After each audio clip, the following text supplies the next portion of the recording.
Okay, my next senior award is for Marley Durham. And Marley, you indicated that you were traveling to Missouri Southern College, and there you were going to study technical theater. And you've had a number of scholarships. Um, you had a Watkins scholarship for $13,500. You had a theater scholarship for $3,000. You had a scholars residency grant for $7,500, and you had an FSC grant for $1,100. And regarding your 5 favorite band memories, the first you notated was the New York trip. You said you remember everything about this trip vividly, with it being your first trip in high school. You specifically remember Kramer having a cold one day, and he was walking you guys around, walking your group around, and I guess he looked pretty bad, and he probably felt pretty bad. You said he looked like a crazy homeless person, and he sounded like one too. But he kept insisting that he wasn't sick, and he managed to push through because he didn't want to ruin the trip for the rest of you guys. And then there was some museum you were trying to get into, and then he said that you were his niece, so that you could get into the museum cheaper. And then on here you notated to Kramer. He said, "I'll miss you." He said, "I'll miss you, Uncle Kramer." And there was one other memory you had. There was a special place in your heart for marching band contests, for marching competitions.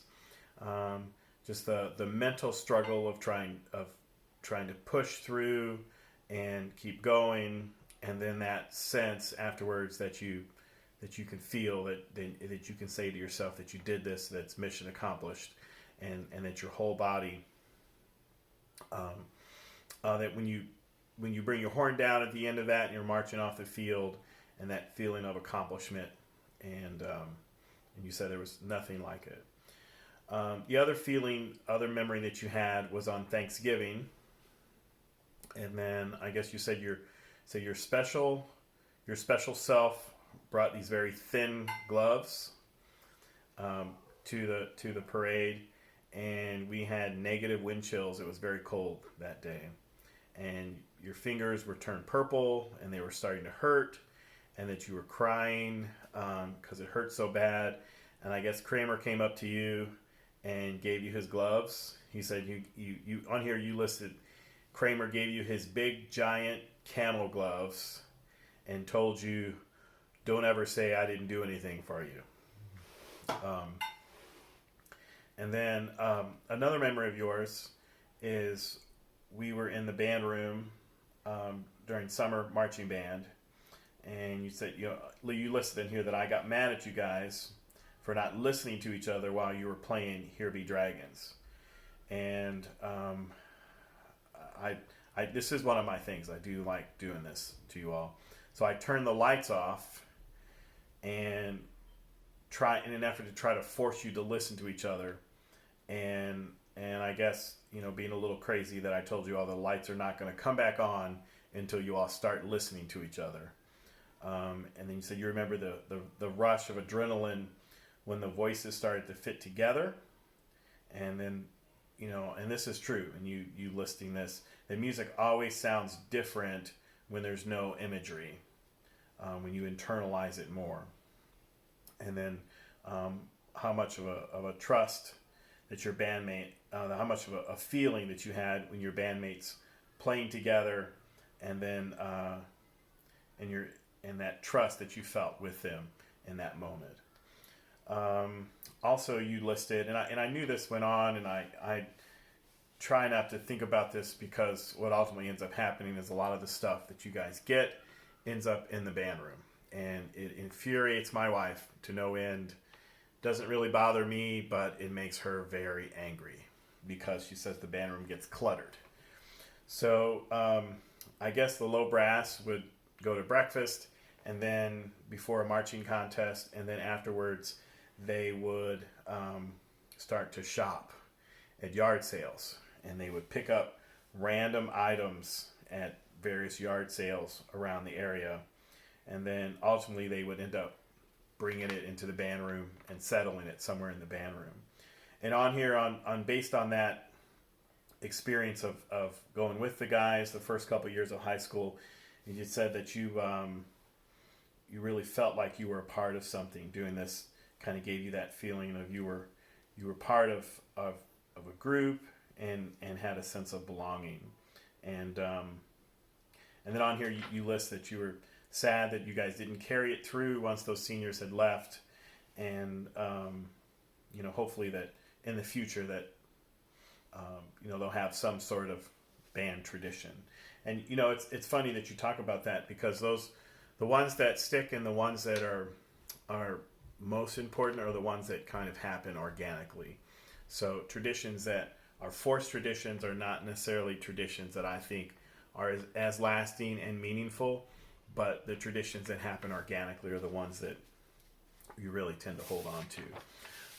So some thoughts on you, and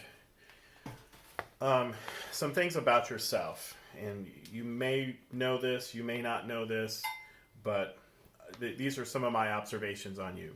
So coming into high school band, and I knew you. I can remember one of my more recent memories of you is that time that we as a family, the Brown family, went to Disney World, because we said, okay, let's go to Disney World and get it over with, so that we can check the box of, okay, we were good parents, etc. We did the Disney World thing, and now we're done with it.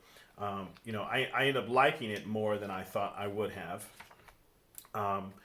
And I remember we went to breakfast. We went to one of those themed breakfasts where you have the characters come out and the kids dance and all that. And it was in that hotel, and you guys were there. And I remember my wife going, "Oh, there's the Durhams," and she was excited to see you guys, and so that was kind of a fun coincidental moment. It was sometime during the summer, right before marching band started and whatnot. And I think you were still in middle school at that time, or sixth grade. I think you were pretty young at that time. So that's one of my earliest memories of you, and my wife talking about you from that time period. But one of the things about yourself that you may know, you may not know, is that you internalize things and your surroundings in a much deeper way than what most people do. You have a lot of thought that goes much deeper than most average people. A lot of people, things will happen to them and then they'll just kind of go on, and you'll see the things that happen to you and see the things that are around you, and then you interpret it in a much deeper way, so a much deeper meaning. So it's a very interesting and a very sensitive sense about you. Your band banquet speech, and I'm going to tell you this is my confession to you. Your band banquet speech, when you gave that speech, it blew me away. I was just totally in awe with your speech. It totally grabbed my heart, tugged at my heart, and in fact, it was so impactful. I've gone, because I get all of your speeches. You send me scripts of all of them before. I've gone back to your speech and read it multiple times since the band banquet. I know that's crazy, sorry, but it really had a strong impact on me, and I think where the strong impact on me came, because we do this music stuff, and obviously we push kids, and part of my mission is to push kids and hopefully make kids better musically and do all those things. But at the same time, it is the ultimate reward for me is that even though we are doing music, the ultimate reward is that we, through this process, through this voice, that we can have an impact on people and have it, and then for you to come in and testify in front of 300 and some odd people of the impact that being involved in this program and doing the things that you do in this program had. It it was a moment for me that it's the narcotic for me. It's the drug for me within this band venture, that the music touches me at a certain level, but when you can come to real feelings, real emotions, and the way people feel around you, it's just the most powerful thing. And that particular moment, I remember sitting there in my chair listening to you speak and just going, oh my gosh. I really, and I had to give a speech later on after that, and I really didn't want to, because yours just blew me away. So thank you for that moment. And I think I said something to you, really good speech afterwards or something. I just kind of soft shoot it, but it really was powerful. And, I loved it, and I loved you not being afraid, and maybe a combination of not being afraid and secure enough that in that room of people, you knew there were people that loved you and had unlimited love for you and unconditional love for you, that you felt that you could talk about your feelings and what you felt and what you thought. And that was really pretty special. I am so happy that you're part of this program. Your presence here has made it better for other people. And, you provide levels of support for other people that I probably can't even begin to imagine, and sometimes don't even know. The accountability within your section, the dynamics of the people in your section. Obviously the low brass people, I always like to say this about sections that are kind of funny, is that they eat their young. And I probably said that to you guys in the low brass. I was like, yeah, you low brass people, you eat your young. And, there's difficult personalities in that group. But not difficult. Let me rephrase that. There are strong personalities within that group. But sometimes when you put those personalities together, they can be kind of difficult. And I know you have been one of those people that help meld those personalities together.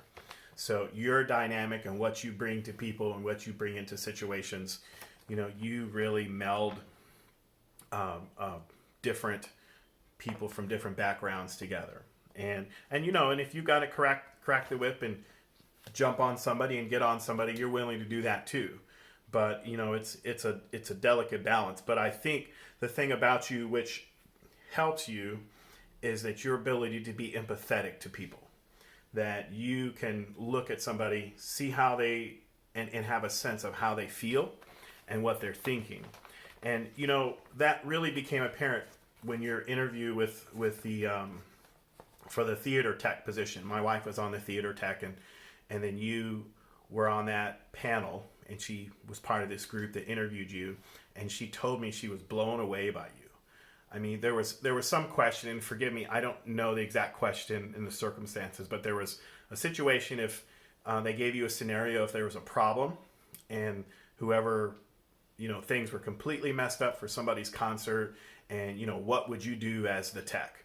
And nobody got this, and you hit it out of the park. And where you hit it out of the park, you would say, well, the first thing I would say to the people, obviously they were upset and they were concerned about it. And you said the very first thing that I would say to them is that I'm sorry this has happened. And I think that really shows something about you. And nobody else said that. Now they hired a crew of people from that, but that instance, my wife was totally blown away by your response to that. And it was truthful. It wasn't canned. It wasn't that you had these prepared answers for these possible scenario questions. You just came in and spoke truthfully. And my wife was just totally in awe with you at that. And she came back and, we talked about that. I might have said something to you maybe after the fact.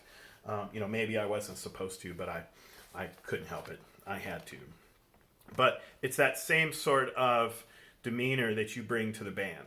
It's that same sort of love and respect and empathy that has, made a special place for you here.